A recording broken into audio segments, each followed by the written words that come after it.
the higher surface, knocking it down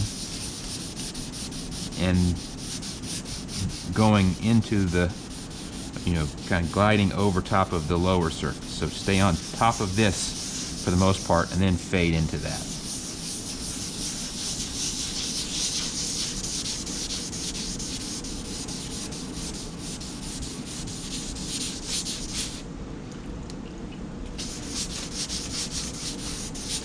Down here is where we had that chip, so we want to make sure that we completely remove that chip. So to a certain degree, we'll just about remove the bulk of the primer we put down here. Again, we're trying to get to that level. So right here, we got a slight kind of curve into this area here. So I'm having to kind of roll this up a little bit and then get that body line.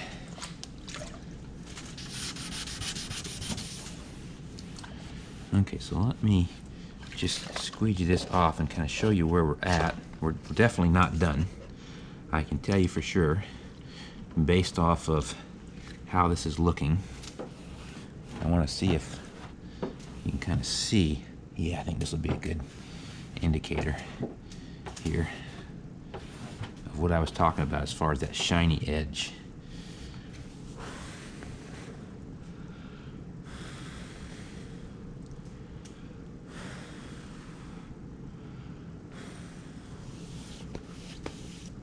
Okay, or the darker edge. It's not really shiny because we scuffed this with 400. That's why we did that. And then we made sure we scuffed with the Scotch-Brite. So there's good bite there, so it's not going to come off. It's more a matter of seeing it once we paint.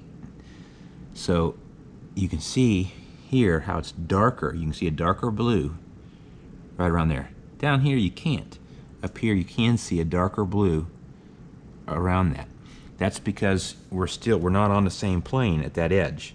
So your primer is here, the blue is here. So then the sandpaper, as it's coming over top of it, is riding on top of this and on top of this. And this in here is not getting sanded, and that's why you see that different color right there.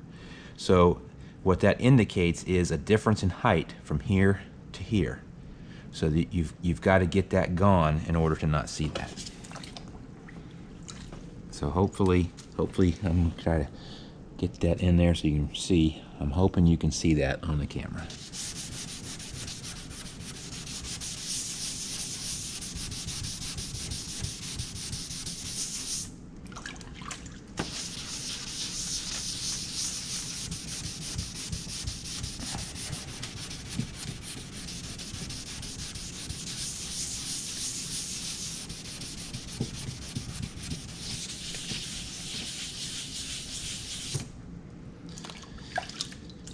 Paper's loading up still.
Put the radio on. This is a lot more fun if you listen to music.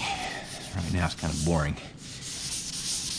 But I was afraid you wouldn't be able to hear me talk, so I'm just going to try to get this area wrapped up so you can just see this one area, which actually we can still see right here. We still got the chip, so we got to keep going until that's gone too. Hopefully I put enough on there to cover it in one coat. I didn't think to do that before I pulled the paper, but still the car is still bagged, so if I didn't get it, you know, we could just pretty quickly mask it back up and reshoot right there.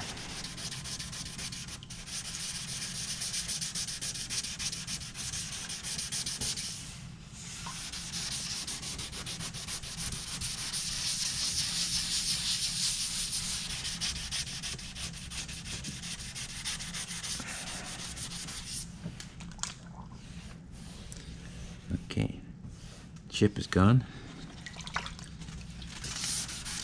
We're gonna keep going a little more. Definitely up by this body line. I still got that dark spot going on.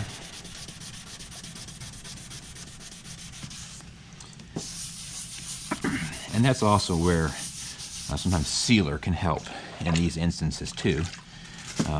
Sealer can kind of fill just a little bit and kind of flow out a little bit and help at that transition point. So that's another plus for sealer. There's negatives and positives. It just depends on the situation. You gotta make a decision and go with it.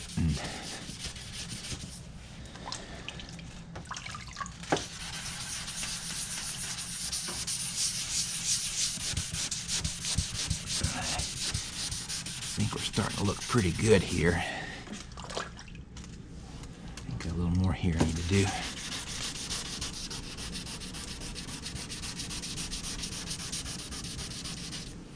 I want to avoid sanding through this edge though, if all possible. Don't want to sand through on that edge. Because then, you know, that's another thing about, you know, if you use sealer, then the sealer can kind of help with there, but sometimes when you're painting, and if you have sanded through on old existing paint, then it will want to lift a little bit around those edges.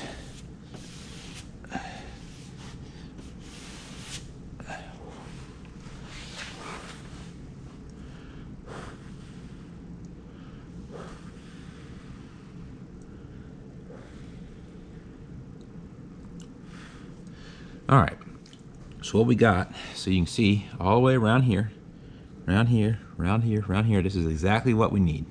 It's right in here. However, right here, I still got that dark line. You can see it pretty good around this little kind of tiny spot here. You can see that line there. So, believe it or not, that little point right there, if I were to paint it just like this, that would wind up showing. And actually, you can see here, I'm starting to go through the paint and into the dark sealer there, right there. I've gone through the clear. You can see the blue right there. So we gotta be careful. I gotta go in, do this the best I can. So it may require maybe some wet on wet primer in this spot when we go to spray the vehicle. We might have to do something there to keep from having an issue on that line. But yeah, that area right here, I'm gonna have to sand this some more in order to get rid of that dark line. So a few other things, you know, I got you know, a good amount more sanding to go. This is a fairly small spot. If we had spots everywhere, and then in prepping the vehicle, I would tape up my fingers so that I don't sand through. With 400, it's pretty aggressive on your skin, so you'll wind up sanding through your skin. So you want to tape your fingers up before, you know, deciding to sand the entire vehicle out. The kind of the next step, once we get this looking exactly how we want it, then I would take 600 and then go past my 400 scratches. And since we're painting the whole vehicle, we just kind of keep going. We'll work on getting some of this natural texture out here. But we'll continue going with 600, you know, and block the whole thing. Probably, actually, I'm going to do 400. But let's say this was just a repair we were doing here, and we're not planning on repainting the entire vehicle. Well, then I would do the 600 just past the edge of the 400, and then you take gray Scotch-Brite and then do the rest of the piece. And that way you can blend out, and you don't have deep sand scratches out here for your blend. So you can see where if we had a crisp line here, how much harder that would be to get rid of that to this point. This went pretty easy right here. That sanded real nice, sanded easy. So, you know, how having these transitioned into the primer helps it go a lot smoother when you're trying to get something blocked out. The exception would be, let's say your damage was here and you're doing a repair and you're going to blend. Well, then you don't really have the option. Let's say there's a dent here that we're trying to fix. You don't have the option of taking your primer out this far because you want to keep your blend in panel. This spot would be, right here would be blendable. If you had a dent here, then you're blending into your door, so then it doesn't much matter at that point, and you could use this edge anyways. But here, you don't want to lose your blend area, so you'd have to keep your repair pretty small, and you'd have to prime only right in this area, so then you're going to be a little tighter on your masking, and you're not going to get as faded of an area most likely, and so then you just have to work harder and address that. So, all right, so I think that covers what I wanted to show you there. As far as this, like I said, the big thing is, making sure that you've got a good transition from repair area to paint area, so you don't see this line around the edge. All right, I think that does it.